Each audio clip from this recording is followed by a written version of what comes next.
Your predecessor, Karine Jean-Pierre, who presided over many novel press access restrictions. I think that's the same individual who said from this podium numerous times that the commander-in-chief was mentally and physically up for the job, which we knew was a lie. Many people in this room knew it was a lie. Many of you were admonished for asking questions about that truth. So when it comes to truth and transparency, this administration, this White House is setting the example. I like how KJP makes me feel. She gives me confidence that I could do that job. Former Biden press secretary Karine Jean-Pierre announced that she's writing a tell-all book about the Biden administration. In response, people are saying, thanks, but I just wanted a Big Mac. Karine Jean-Pierre walked into that press briefing, expecting the usual spin session. But instead, she found herself in the middle of a brutal roast. Greg Gutfeld lit the fire, and Karoline Leavitt poured on the gasoline. 1 minute, Karine was reciting talking points. The next, she was getting scorched from all sides. Gutfeld didn't just critique. He cooked, delivering a full-scale comedic takedown packed with razor-sharp lines. Meanwhile, Leavitt's commanding presence at the podium made it painfully clear. Karine was never built for this job. It wasn't a press briefing. It was a satirical smokeout. If you've ever wondered what happens when political spin meets a comedian's flamethrower wit, this was a moment that answered it. All right, so Karine Jean-Pierre wrote a book, and her fans are already sharpening their crayons. And it's just what we need, a tell-all from the woman who spent 2 years telling everyone that Joe just had a cold and not rigor mortis. If the title hadn't already been taken, it should be called Art of the Steal. Karine Jean-Pierre enters the press room each day like she's starring in a one-woman Broadway show called Deflect, Distract, and Derail. The only problem? No choreography. Just flashcards, an empty binder, and a clumsy flair of a sock puppet stumbling through a game of Jeopardy without the answers. KJP also says she's leaving the Democratic Party. I say God bless her. Not many people have the patience to wait in a line that long. In her book, she says the White House was broken. This after 2 years along a president who wasn't housebroken. But she only realized this after she stopped getting paid to defend it. But like Jake Tapper's book, it's a new genre of Biden tell-alls that should be subtitled, I had no idea because I'm severely retarded. At this point, watching Karine Jean-Pierre twist facts is like watching a cat attempt a backstroke, messy, pointless, and all frantic flailing followed by absolute denial. Greg Gutfeld didn't even need to go full throttle. Just an eye roll in her direction was enough to make her melt like a Dollar Tree candle under a heat lamp. This wasn't debate. It was a slow burn mercy roast. So now she realizes she was carrying water for a man whose brain was as wet as his pants. Remember, this is the same broad who stared America in the face and said this. Comments were made in that report about that, obviously about his memory that we don't believe lives in reality. 80's the new 40, didn't you hear? He is as sharp as ever. They are cheap fakes video. They are done in bad faith. And it's not true, right? The president wasn't wandering. Is anyone in the White House hiding information about the president's health or his ability to do the job day to day? Absolutely not. He's the president of the United States. You know, I can't even keep up with him. Let's be honest. Karine Jean-Pierre is a human equivalent of that robotic customer service voice that makes you yell representative 5 times before giving up. She's politics' answer to hitting every red light in rush hour. Ask her a direct question, and she channels the ghost of evasion's past, delivering answers that circle endlessly, like a dog hopelessly chasing its own tail with no end or clarity in sight. Yeah, you couldn't keep up with Joe. Sorry, Joe couldn't keep up with FDR in the 100-yard dash. And I'm talking right now. Damn. But she expected us to believe she couldn't keep up with the guy who had to have an electric fence put up around the White House so he wouldn't in the neighbor's yard. Bless Greg Gutfeld, armed with nothing but razor-sharp sarcasm and a functioning frontal lobe. 2 things that send Karine Jean-Pierre into a full Windows XP reboot. When it comes to delivering real information, she's got the accuracy of a broken weather app and the urgency of a DMV clerk halfway through a meatball sub. Total system lag. So was Karine too dumb to notice Biden was a mess, or was she just dishonest? Pick your poison, moron or mercenary. Now there's a great name for her book.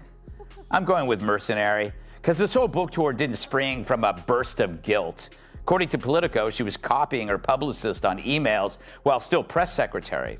So she was planning this from the podium. She's like a pilot who puts on his parachute and oxygen mask while your plane's leaving the airport. Credit where it's due. No one dodges a question quite like Karine Jean-Pierre. If evasion were an Olympic sport, she'd be out swimming Michael Phelps, gold medals clanking while the press corps looks on in confusion. Greg Gutfeld didn't even need to go scorched earth. He lit a single match, and she combusted like a stack of dry press briefings.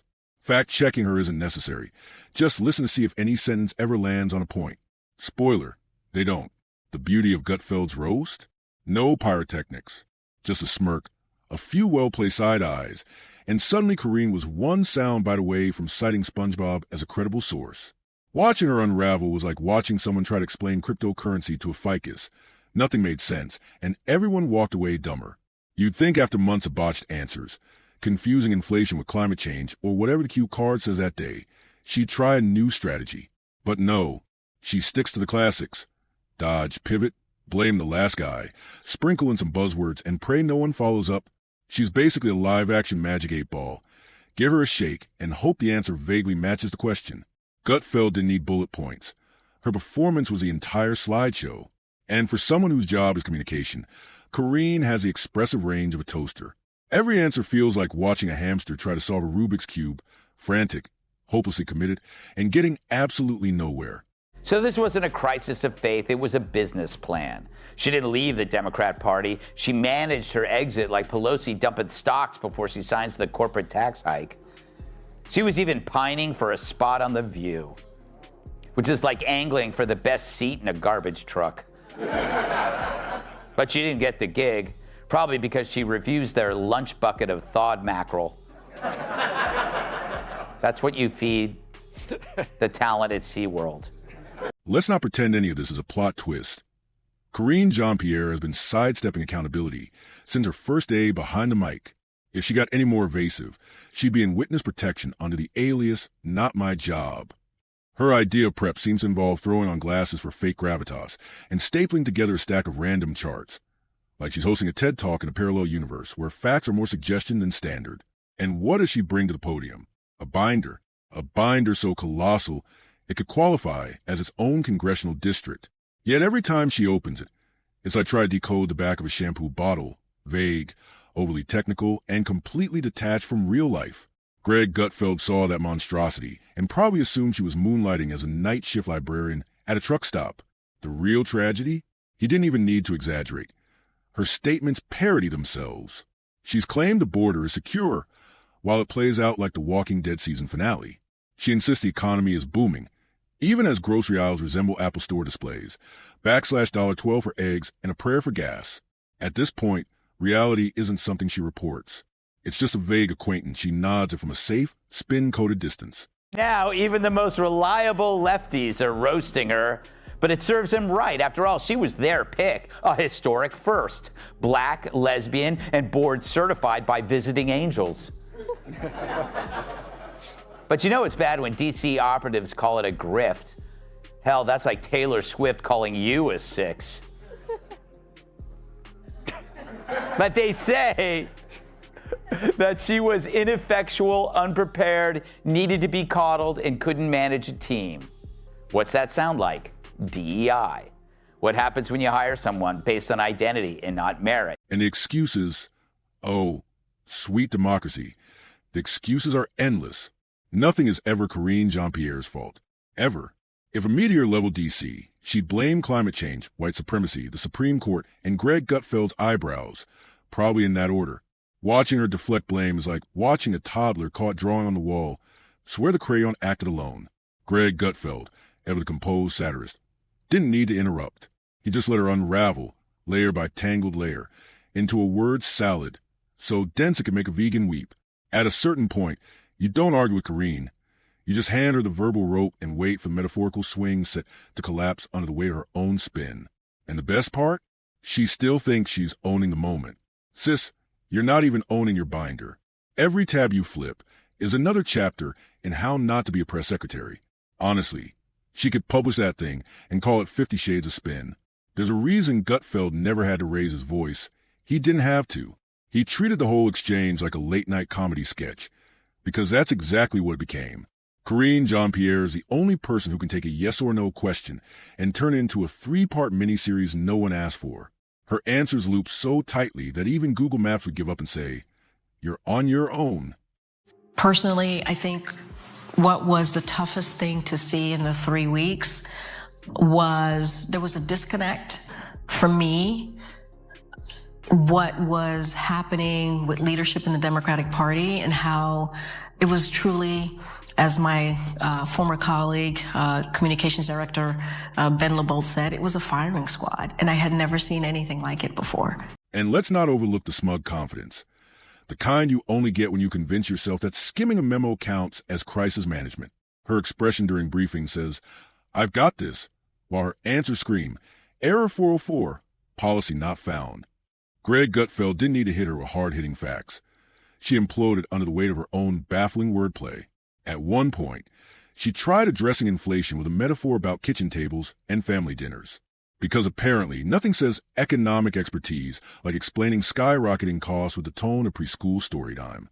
Little Timmy can't afford juice? Must be the Republicans. Compelling stuff. Now try explaining why gas is priced like premium therapy. Meanwhile, Gutfeld just sat there smirking, like he was watching a magician repeatedly drop the deck. And honestly, who could blame him? Every sentence from Karine is like a firework of failure, loud, colorful, and absolutely hollow. She's not a press secretary anymore. She's an excuse secretary. Her entire strategy seems based on the hope that if she talks in long enough circles, we'll all forget what the original question was.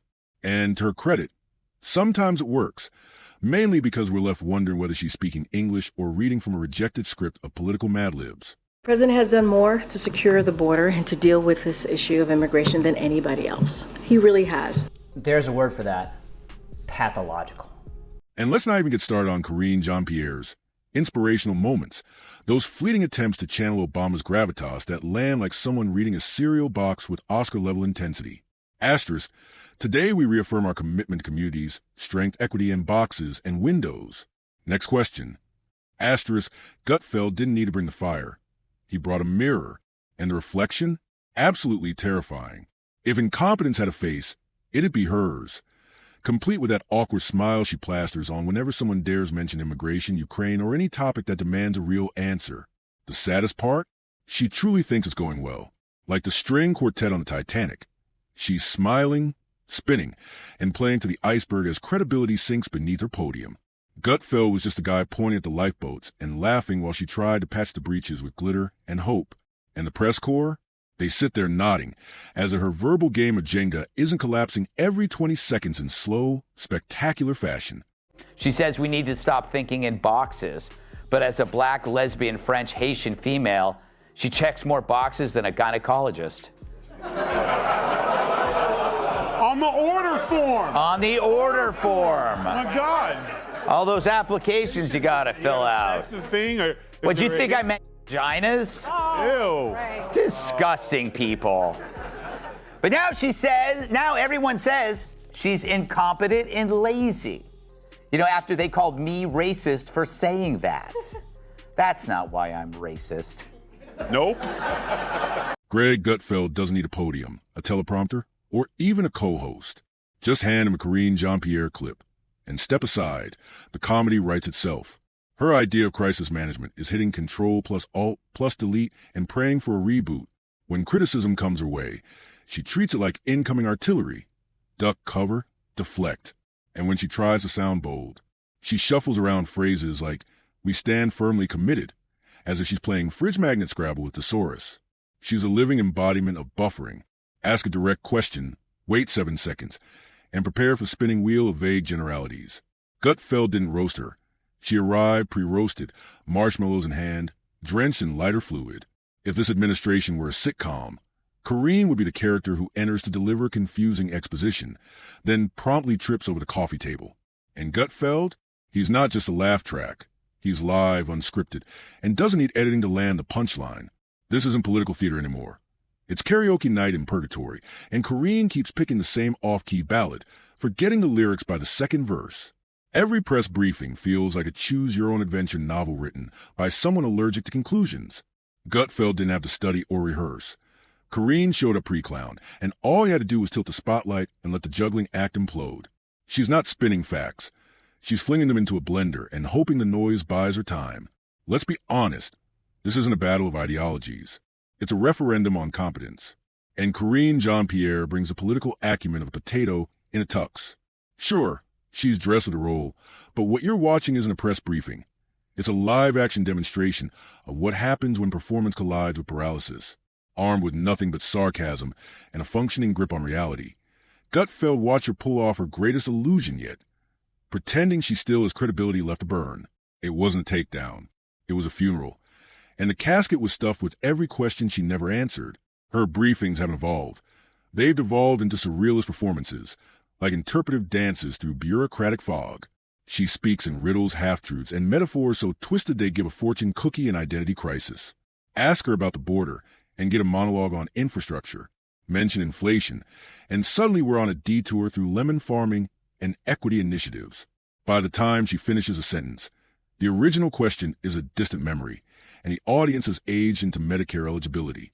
And yet, through it all, she speaks with the unshakable confidence of someone who believes they just brought the house down at TEDx Oblivion. That's what broke Gutfeld. Not the incompetence itself, but the unwavering pride that delivers it with a flourish of a mic drop. He didn't dismantle her. He simply lifted the curtain on what had always been a one-woman showcase of administrative confusion. The real twist isn't that Gutfeld torched Karine. It's that, after so many daily implosions, there was anything left to incinerate.